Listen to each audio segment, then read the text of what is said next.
Atmospheric pressure. ज़मीन को हवा के गिलाफ ने घेर रखा है जिसे एटमॉस्फेयर पूरा हवाई कहते हैं। ये सतह समुद्र के ऊपर चंद सौ किलोमीटर तक फैला हुआ है। जिस तरह कुछ मखसूस समुद्री मखलूक़ात समुद्र की तह में रहती हैं, बिल्कुल इस तरह हम हवा के बहुत बड़े समुद्र की तह में रहते हैं। हवा गैसेस का मिक्सचर है। एटमॉस्फेयर में हवा की डेंसिटी एक जैसी नहीं है। जैसे जैसे हम बुलंदी की तरफ जाएं, यह मुसलसल कम होती जाती है। एटमॉस्फेरिक प्रेशर हर सीमत में अमल करता है। शक्ल 7.9 पर गौर कीजिए। लड़की क्या कर रही है? साबुन के बुलबुले फैलते हैं यहाँ तक कि इनके अंदर हवा का प्रेशर एटमॉस्फेरिक प्रेशर के बराबर होता है। साबुन के बुलबुलों की शक्ल स्फीरिकल क्यों है? क्या आप ये नतीजा खुद कर सकते हैं कि एटमॉस्फेरिक प्रेशर बुलबुले के तमाम अतराफ से यकसां अमल करता है। जब हम किसी गुब्बारे में हवा भरते हैं तो वो फैल जाता है। गुब्बारा किस सीमत में फैलता है?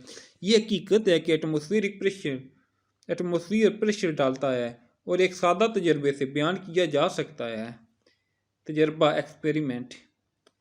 एक ढक्कन वाला खाली टीन का डब्बा लें, इसका ढक्कन उतारें और इसमें थोड़ा सा पानी डालें।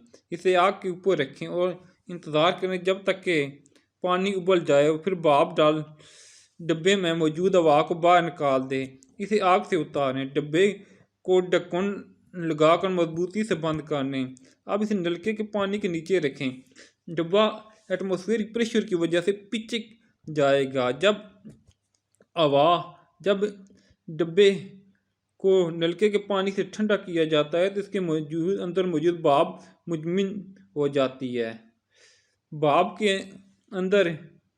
के पानी में तब्दील होने पर डब्बे में खाली जगह पैदा हो जाती है, जिसकी वजह से डब्बे के अंदर का प्रेशर बाहर के एटमॉस्फेरिक प्रेशर से कम हो जाता है, जिसके बाद डब्बा तमाम अतराफ से पिचक जाता है। इस तजर्बे से साबित होता है कि एटमॉस्फेरिक प्रेशर तमाम अतराफ से प्रेशर डालता है।